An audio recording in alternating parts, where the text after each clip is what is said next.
Welcome to Daily Revelations. If you've been on this journey with me for a while, you'll know that Thursdays, which is today, I have my biblical theology class. And so most Thursdays I'm going to broadcast a little later. And I don't quite know where I'm going to go with it because I'm going to base it on my discussion and some other things in the morning, just my prayer time, and not a specific maybe Bible reading. But this morning we're going to dive into actually Exodus 15, which I didn't talk about yesterday, although I read it yesterday, and it came up in the discussion that we were having in our class. And it was something that during my workout that I just finished, that God was kind of pressing on me. So that is what I want to share with you today, is just some thoughts about that. In Exodus 15, it's interesting. My microphone just fell. That is an interesting conundrum when you're live. Okay, so I'm going to fix that and then we'll move on. Okay, it's been one of those mornings. And you know what? My microphone's not holding on. And that's what we're going to talk about today. It's slipping. So what do you do when things slip and they fall? Do you stay down where they fall? Or do you get them back up again, put them where they're supposed to be, focus on where things are up above, then things down below? Thank you, God, for that opportunity to have a demonstration.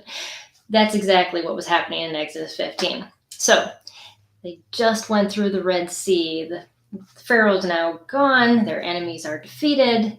And they are praising God, exalting Him. And I've got a whole list of all these things that they talk about, the character of God. And yet, by the end of the chapter, they're not focusing on that. They're grumbling at Moses and saying, "Where is the good water to drink?" And they're complaining already. How much do we do that in our own lives? We get so stuck on when things fall. We focus on them. We look at them, just like my microphone.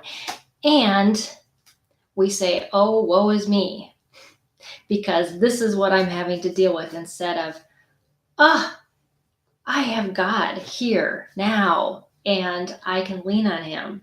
And He's the one I have to hold on to. Hope is in Him. And something better is coming because of Him, not because of my circumstances and where I am right now. I was thinking about this and praying about it as I was working out, and the story of my son and him building Legos came to mind. So my oldest deals with, he was diagnosed with high-functioning autism, Asperger's, when he was 5. And Legos were his thing. He had grand schemes of what he wanted to do with these Legos. Unfortunately, his engineering skills were not that good. They were lacking. And so oftentimes he would build these elaborate structures without the proper supports. And as soon as he would pick them up, or his brother would tap him, of course his brother got the most of, the heat of that, they'd fall apart. But what I had to explain to him until he got it was that the structure fell apart because it needed to be better engineered. There's something better than what you did, that you imagined. And this now gives you the opportunity to move towards that better. And God often does that in our lives. Things happen in our lives where the circumstances seem so awful. And we're so focused on them that we forget that oftentimes in those places, He's reorienting us to move us to something better, to take our minds off of this grand scheme we had that wasn't properly supported. And doesn't mean that the whole thing's going to change, but that there's a better way. And these circumstances often cause us to hold on to God, and they make us purposefully take our minds off of our circumstances for a while, off our plan, enough to have it reoriented by God so that He can do what He ultimately wants to do in and through us.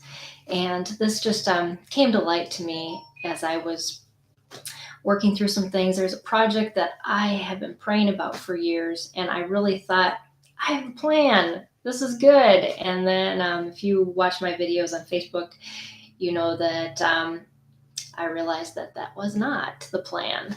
The vision was the same, the overall vision, but the way God wanted to orchestrate it was very different. And He opened a door for me yesterday that would allow funding, hopefully, if this is His way, to actually make this thing a possibility. And how perfect is God to do that? I grumbled a lot, yeah, to Him at least, maybe not to other people, about why did you do this? Why everything seems so good? Just like my son's Lego structure. Yet it wasn't the way God desired it. It wasn't supported perfectly. It wasn't part of Him working in and through it. It was a lot of me trying to orchestrate the way I wanted it to look.